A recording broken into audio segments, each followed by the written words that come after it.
નમસ્કાર વિદ્યાર્થી મિત્રો, સ્વાગત છે તમારું સ્કાયલાઇન એજ્યુકેશનમાં। આજે આપણે જોવાના છીએ ધોરણ 10 વિષય છે ગુજરાતી, જાન્યુઆરી 2024 માટેની પ્રશ્ન બેંક। બરાબર છે, તો આપણે બધું જ સોલ્યુશન કરવાના છીએ, તો વિડીયોને અંત સુધી જોવાનું ભૂલશો નહીં। અને તમારા મિત્રને જો આ વિડીયોની જરૂર હોય તો એમની સાથે વોટ્સએપ પર આ વિડીયોની લિંકને શેર કરવાનું ભૂલશો નહીં। તો ચાલો શરૂઆત કરીએ। પહેલું છે કૃતિ અને સર્જક કરતાં, એનું આપણે જોડકું જોડવાનું છે। તો જોડીએ પહેલું, ભૂખથી ભૂંડી ભીખ, તો એમાં આવશે પન્નાલાલ પટેલ। અને બીજું છે વિરલ વિભૂતિ, એના કરતાં કોણ છે? તો એમાં આપણે જવાબમાં લખીશું ક આત્મપ્રીત અપૂર્વજી। ત્યાર પછી કૃતિ અને સાહિત્ય પ્રકાર, તો પહેલું છે હિમાલયમાં એક સાહસ, તો એમાં આવશે પ્રવાસ નિબંધ। અને બીજું છે ભૂખથી ભૂંડી ભીખ, તો એમાં આવશે નવલકથા ખંડ। ત્યાર પછી પાત્ર, તો ભૂખથી ભૂંડી ભીખમાં કાળુનું પાત્ર આવે છે અને વિરલ વિભૂતિની અંદર ઝબકબાઈનું પાત્ર આવે છે। ત્યાર પછી ઉક્તિ કોણ બોલે છે? તો કે સુંદરજી શેઠ છે એ આપણને કહે છે આ તો મેઘરાજાને પાણી પહોંચાડવા જેવી વાત છે। અને સંત છે એ શું બોલે છે? તો કે હું પૂછું તો કહીશ એવું સેન્ટેન્સ એ બોલે છે। બરાબર, ચાલો ત્યાર પછી કૃતિ અને મૂળ સંગ્રહ, તો હિમાલયમાં એક સાહસ, એમાં શું આવશે? મારી જીવનકથા। અને ભૂખથી ભૂંડી ભીખ એ ક્યાંથી લેવામાં આવ્યું છે? તો કે માનવીની ભવાઈમાંથી। સોલ્યુશન કરવાની ખૂબ મજા આવતી હોય તો વિડીયોને લાઇક કરી દેજો, તમારા મિત્ર સાથે શેર કરી દેજો, અને આવી જ રીતે તમામ વિડીયો જોવા માટે ચેનલને સબસ્ક્રાઈબ કરવાનું ભૂલશો નહીં। ઓકે, અને તમારી શાળાનું નામ અમને કમેન્ટ બોક્સમાં જરૂરથી જણાવજો। તમારે PDF ડાઉનલોડ કરવી હોય તો એના માટેની લિંક હું તમને ડિસ્ક્રિપ્શન બોક્સની અંદર આપી દઉં છું, ત્યાંથી ડાઉનલોડ કરી લેજો। જોઈએ આપણે એક વાક્યમાં ઉત્તર, તો દુષ્કાળમાં ધરતી પર શાનો વરસાદ વરસી રહ્યો હતો? મોતનો।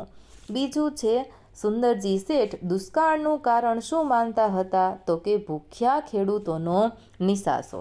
ત્રીજું, સદાવ્રતમાં અનાજ લેવા કોણ કોણ ઊભા હતા? તો કે ઠાકોરો, ઘાંચી, સિપાઈ, ખેડૂતો, પટેલ, બ્રાહ્મણ, વાણિયાના સ્ત્રી પુરુષો। ચોથું, પન્નાલાલ પટેલને સાહિત્ય માટેનો કયો સર્વોચ્ચ પુરસ્કાર એનાયત કરવામાં આવેલ છે? તો જવાબમાં લખો જ્ઞાનપીઠ પુરસ્કાર। પાંચમું, શ્રીમદ રાજચંદ્રની બુદ્ધિ અને સ્મરણ શક્તિ કેવી હતી? તો કે ખૂબ જ સારી હતી। એક સાથે 100 વસ્તુઓ ભૂલ વિના ક્રમમાં યાદ રાખવાની શક્તિ એમની પાસે હતી, એટલે કે સત્તાવધાની શક્તિ।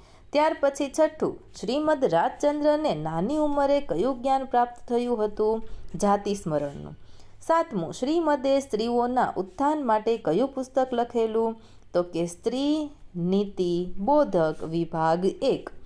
આઠમું, સત્તાવધાની શક્તિ એટલે શું? તો કે એક સાથે 100 વસ્તુઓ ક્રમમાં યાદ રાખવાની શક્તિ।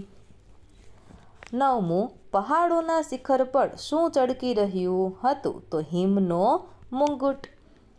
10મું, હિમાલયમાં એક સાહસ કૃતિના સર્જક ખોભાણોમાંથી સાથી છેતરાયા, કારણ કે તાજું હિમ પડવાથી ખોભાણોમાં કૃતિના સર્જક છેતરાયા।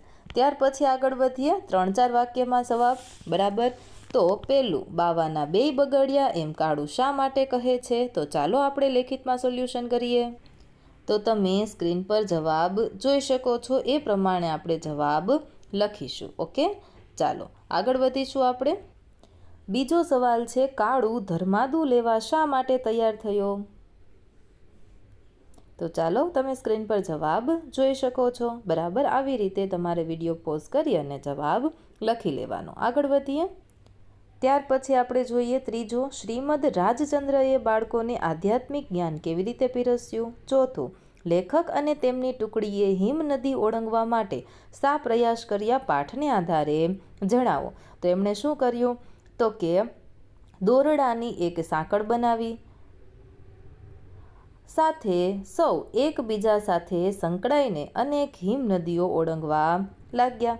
જવાહરલાલ નહેરુની ઈચ્છા શા માટે અધૂરી રહી ગઈ? ત્યાર પછી આપણને કહ્યું છે મુદ્દાસર ઉત્તર. તો પહેલું છે લાટ હોત તો લેત પણ કણબી છું એટલે નહીં લઉં. વિધાનના આધારે કાળુના સ્વમાનની વ્યક્તિત્વનો પરિચય આપો. ત્યાર પછી છે ભૂખથી ભૂંડી ભીખ કૃતિના આધારે દુષ્કાળની ભયાનકતા વર્ણવો. ચાલો લેખિતમાં જોઈએ. તો અહીં ખૂબ જ સરળ શબ્દોમાં એનો જવાબ આપેલો છે. ભયાનકતા છે વર્ણવેલી છે.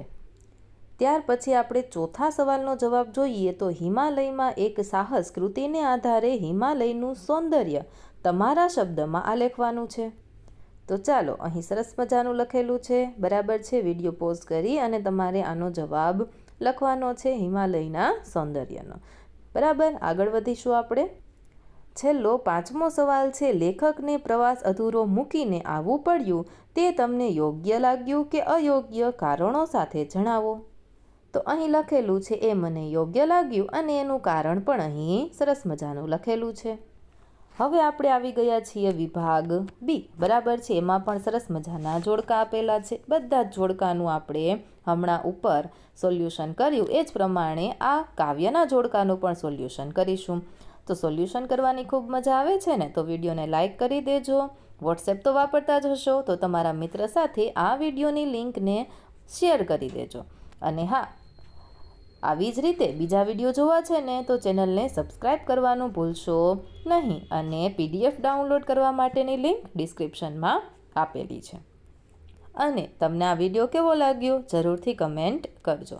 જોઈએ આપણે કૃતિ અને સાહિત્ય પ્રકાર. પહેલું છે એક બપોરે.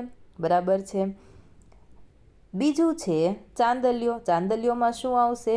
તો કે લોકગીત. ત્યાર પછી કૃતિ અને સાહિત્ય પ્રકાર. તો દીપ હોલવવું, તો એમાં આવશે હાઇકુ.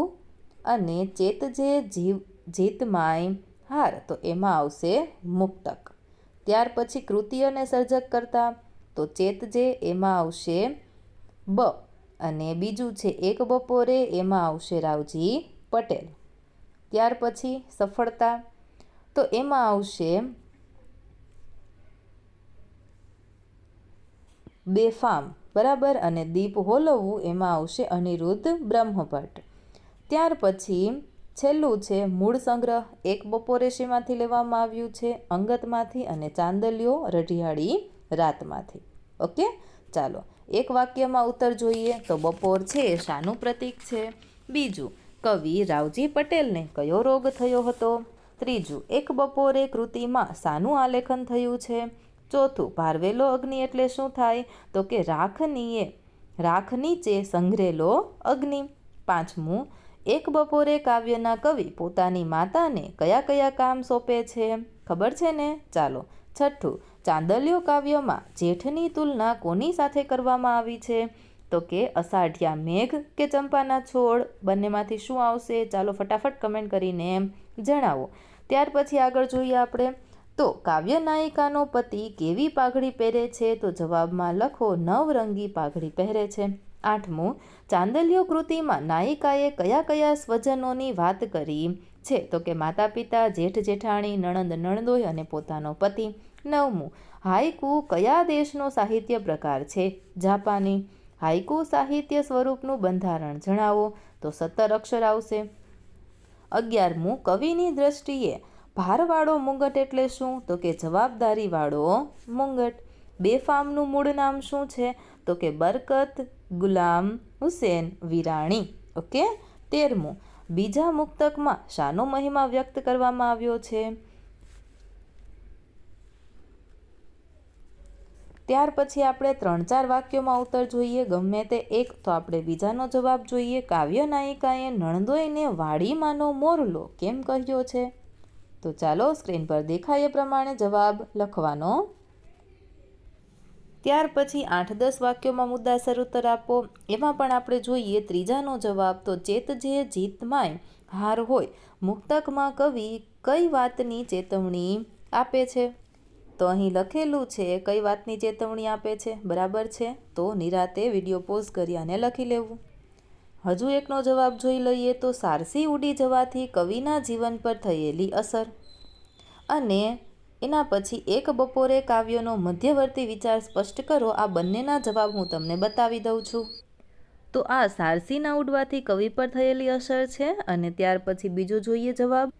તો એક બપોરે કાવ્યનો મધ્યવર્તી વિચાર છે એ અહીં સ્પષ્ટ કરેલો છે. તો ચાલો આપણે આગળ વધીશું.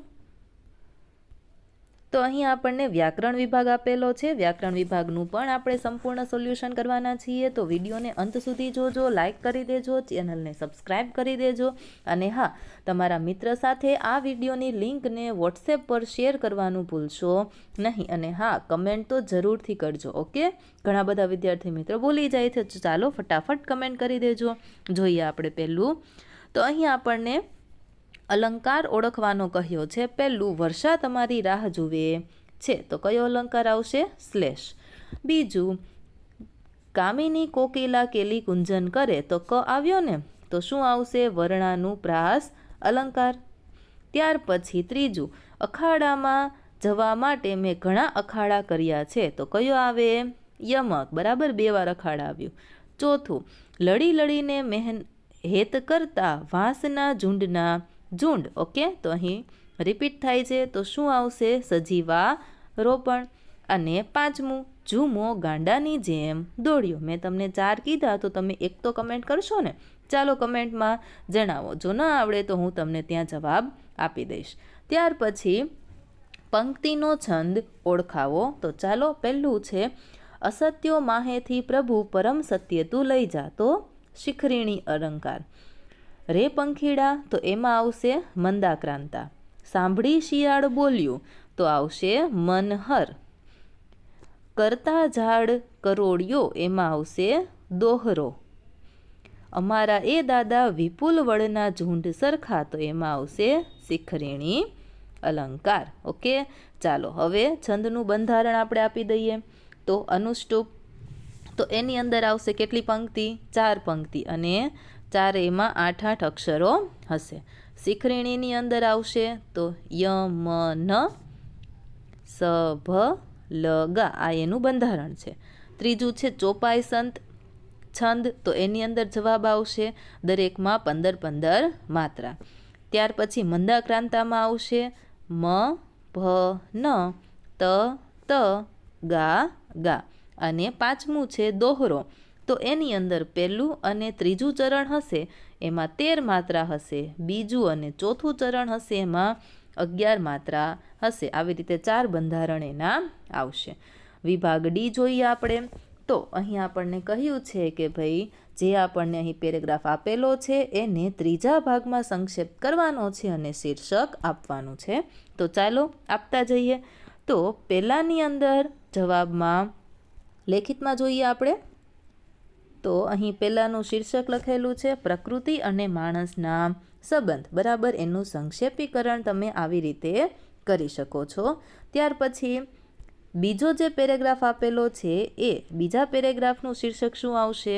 તો એની અંદર જવાબમાં લખો સંવેદનાનું જાગૃત પરિણામ. ત્યાર પછી ત્રીજું, તો ત્રીજામાં આવશે ઘરડો તર્ક. ત્યાર પછી છે ચોથું. ચોથામાં આપણે લખીશું જીવન અને સંસ્કૃતિ. અને હવે એક છેલ્લો પેરેગ્રાફ છે એનું તમે મને શીર્ષક કમેન્ટ બોક્સમાં જરૂરથી જણાવજો. ઓકે, વિડીયોને લાઇક કરો, તમારા મિત્ર સાથે શેર કરો, ચેનલને સબસ્ક્રાઈબ કરવાનું ભૂલશો નહીં. આ વિડીયોને અંત સુધી જોવા માટે તમારો ખૂબ ખૂબ આભાર.